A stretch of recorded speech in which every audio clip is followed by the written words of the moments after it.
Greek opposition politicians embarked on Saturday on the laborious and apparently futile exercise of trying to form a new government, oblivious to pressure for rapid elections so the nation can start tackling an array of crises.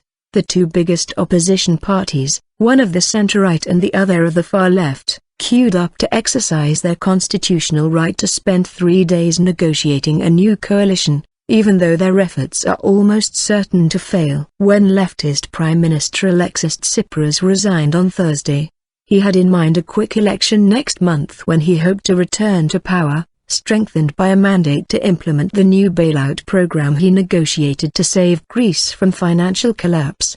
But the conservative New Democracy and the anti-bailout Popular Unity, founded only on Friday after splitting from Tsipras's Syriza party, do not share his sense of urgency. Fofi Genimita, who leads the small PASOK Socialist Party, reminded fellow opposition leaders that Greece's future in the Eurozone was far from secure, even though funds began flowing from the new €86 billion, $98 billion, bailout on Thursday. It is obvious that this parliament cannot form a new government. Therefore, any delay can have destructive consequences for the country because, as I have said many times, Grexit remains in our backyard, she told reporters after meeting conservative New Democracy leader Evangelos Mayomarakis. Mayomarakis later met leftist Popular Unity chief Panagiotis Lafazanis, his ideological polar opposite. The two are also split over the bailout, with Mayomarakis backing the deal which this week averted a debt default and Lafazanis saying we will either finish off the bailouts or the bailouts will finish off Greece. Their talks went nowhere. Our differences with New Democracy are unbridgeable,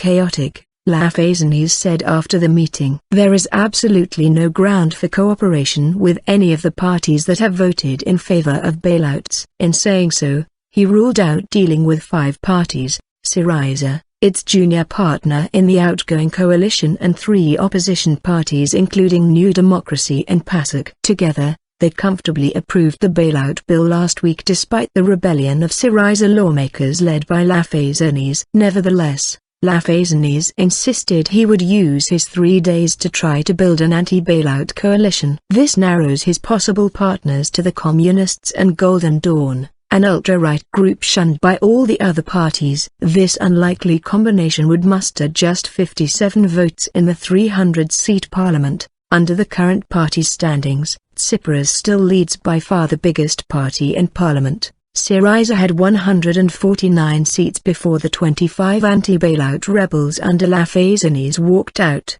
and he has yet to meet any opposition leader. In any case, he is highly unlikely to want a coalition deal as he pursues his ambition of governing alone, quite apart from the fact Mayomarakis has called him a bit of a fibber. Burning issues. Meanwhile, pressure is growing at home and abroad for urgent action during what Tsipras has called a crisis within a crisis. On top of implementing the bailout program and rescuing the banks, Greece is struggling with a humanitarian crisis. Many thousands of refugees from the Syrian civil war and other migrants are massed on Greek islands, having crossed in small boats from Turkey. Others are trapped on the northern border with Macedonia in filthy and squalid conditions, with the Greek government saying it has no money to help them. Implementing the accord reached with the lenders, recapitalizing the banks and the migrant crisis are burning issues that cannot wait. Not even 1 month, said the conservative Kathimerini newspaper. In October, Greece has to pass a review by the Eurozone and the International Monetary Fund of how it is implementing promises of yet more austerity and economic reforms. Failure could mean a halt to funding, threatening a financial collapse and possible exit from the euro that was averted only narrowly when Tsipras caved into the creditors' demands. Europe appears apprehensive about the prospect of political paralysis. Tsipras spoke to French President François Hollande by telephone on Friday. Jérôme Dijsselbloem, who chairs meetings of Eurozone finance ministers, urged Greece to hold elections as soon as possible to avoid delays in implementing the bailout. If none of the 3 biggest parties, Syriza, New Democracy and Popular Unity, can form a coalition, President Prokopis Pavlopoulos could call elections as early as the middle of next week, to be held within 30 days. $1 equals €0.8778.